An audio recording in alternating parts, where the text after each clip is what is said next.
Existe um erro muito comum entre pessoas que entram no caminho da espiritualidade buscando mudança, resposta, alívio, direção e expansão.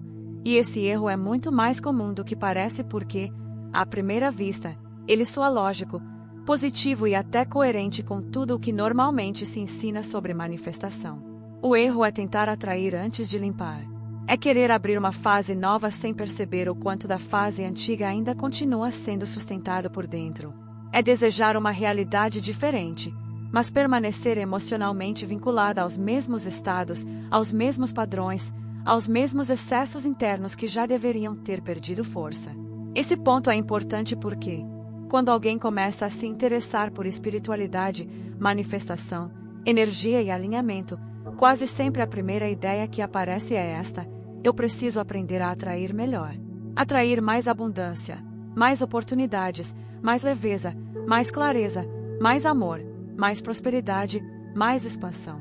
E, em si, não há nada de errado nisso. O problema começa quando a pessoa transforma isso na primeira etapa do processo, como se bastasse desejar algo novo, visualizar algo novo, declarar algo novo, repetir afirmações ou fazer algumas práticas para que o novo realmente se estabeleça. Em muitos casos, isso até cria um alívio momentâneo. A pessoa sente esperança, sente que está se movimentando, sente que algo pode mudar. Só que, depois de um tempo, ela percebe que o resultado não se sustenta. Ou nada acontece, ou acontece por pouco tempo, ou aparece de forma muito fraca, ou surge e se desfaz. E aí vem a frustração. Essa frustração costuma ser silenciosa, porque ela não se parece só com tristeza. Muitas vezes, ela aparece como dúvida. A pessoa começa a pensar que talvez não saiba manifestar direito. Talvez não tenha feito do jeito certo. Talvez não tenha acreditado o suficiente. Talvez não tenha se concentrado como deveria. Talvez ainda esteja vibrando errado. E, aos poucos, aquilo que começou como busca espiritual vai virando cobrança. Em vez de liberdade, surge tensão. Em vez de profundidade, surge ansiedade. Em vez de clareza, surge excesso de tentativa. Só que, na maioria das vezes, o problema não está na capacidade da pessoa de desejar algo novo. Também não está, necessariamente, na prática que ela tentou fazer. O problema está na ordem do processo. Porque existe algo anterior à atração. Existe algo anterior ao movimento de expansão. Existe uma etapa que precisa ser reconhecida antes de qualquer tentativa de trazer algo novo para a vida. Essa etapa é a limpeza. E quando eu falo em limpeza, não estou usando a palavra de forma vaga, como se ela servisse para tudo e ao mesmo tempo não significasse nada. Limpeza, aqui, significa interromper a permanência do que continua ocupando o espaço dentro de você. Significa reduzir a força do que ainda está sendo repetido. Significa encerrar internamente aquilo que já perdeu a função, mas continua influenciando a sua energia, a sua leitura da realidade, a forma como você reage, a forma como você se sente e até a forma como você se relaciona com o que deseja viver. Isso muda completamente a lógica da manifestação. Por quê? Em vez de começar pela pergunta como eu faço para atrair, você começa por outra pergunta: o que em mim ainda está impedindo que o novo se sustente? E essa pergunta é muito mais honesta. Ela é mais profunda. E, principalmente, ela é muito mais transformadora. O grande erro espiritual de muita gente não é desejar demais. É ignorar o que continua ativo por dentro. É querer uma nova fase, mas continuar emocionalmente presa à antiga. É falar de abundância enquanto ainda alimenta diariamente a sensação de escassez. É repetir frases de expansão enquanto o corpo inteiro ainda opera em estado de contração. É buscar leveza sem ter encerrado o peso que continua sendo sustentado. É querer movimento, mas sem tocar naquilo que mantém tudo travado. Por isso, não adianta simplificar esse processo dizendo apenas que a pessoa precisa pensar positivo ou vibrar mais alto. Esse tipo de orientação, quando é usada sem profundidade, só deixa tudo mais superficial. Porque ninguém muda de verdade apenas mudando o vocabulário por alguns minutos do dia. Se o estado interno continua sendo o mesmo, a realidade tende a continuar organizada pela mesma estrutura. O novo até pode ser desejado com sinceridade, mas ele encontra um terreno ocupado. E esse é o ponto central. manifestação não depende apenas do que você quer trazer. Ela depende também do espaço que existe para isso dentro de você. É exatamente por isso que tantas pessoas sentem que estão sempre tentando, mas raramente sentem que estão realmente recebendo. Porque continuam ocupadas por dentro. Ocupadas por padrões repetidos, por excessos emocionais, por memórias ainda ativas, por estados internos que continuam se repetindo todos os dias sem que elas percebam a força que isso tem. E tudo aquilo que continua ativo por dentro influencia a forma como a vida é percebida, escolhida e sustentada. A pessoa quer viver algo novo, mas acorda todos os dias no mesmo estado mental. Quer se abrir para outra frequência, mas continua reagindo às situações sempre a partir do mesmo lugar interno. Quer atrair algo diferente, mas continua reforçando diariamente a mesma base. E essa base não muda só porque ela decidiu querer mais. Essa base muda quando o que está sustentando o padrão antigo começa a perder força. É aqui que entra uma distinção muito importante, e que quase sempre é ignorada. Existe uma diferença enorme entre ter uma experiência espiritual e atravessar um processo espiritual. A experiência pode ser forte, intensa, marcante, até reveladora. Mas, se ela não se transforma em reorganização, ela vira memória. O processo, por outro lado, muda a estrutura. Ele se mantém ao longo do tempo. Ele cria repetição suficiente para que aquilo que antes era automático comece a perder comando. Muita gente vive experiências fortes e acha que isso, sozinho, vai resolver tudo. Tem um ritual marcante, um insight profundo, um momento de grande emoção, uma sensação de clareza, e acredita que aquilo basta. Só que um padrão antigo não perde força porque você viveu um momento intenso. Ele perde força quando deixa de ser reforçado, e isso só acontece com repetição consciente, consequência e com estrutura. É por isso que o problema não está, necessariamente, no ritual. O problema está em tratar o ritual como se ele substituísse processo. Ritual isolado não é processo. Intenção isolada não é processo. Frase repetida por alguns minutos não é processo. Desejo forte não é processo. Tudo isso pode fazer parte, mas nada disso, sozinho, organiza uma transformação real. O que organiza a transformação é continuidade. Quando a pessoa entende isso, muita coisa começa a fazer sentido. Ela percebe, por exemplo, por que algumas fases da vida parecem sempre voltar com outra roupa. Muda a situação externa, mas o estado interno é o mesmo. Muda o contexto, mas a sensação é parecida. Muda a oportunidade, mas a reação continua igual. E isso não acontece por acaso. Isso acontece porque o padrão ainda está vivo. E enquanto o padrão está vivo, ele busca se repetir. Por isso, o ponto de virada não está apenas em tentar atrair algo melhor. Está em reduzir a força do que continua repetindo o pior.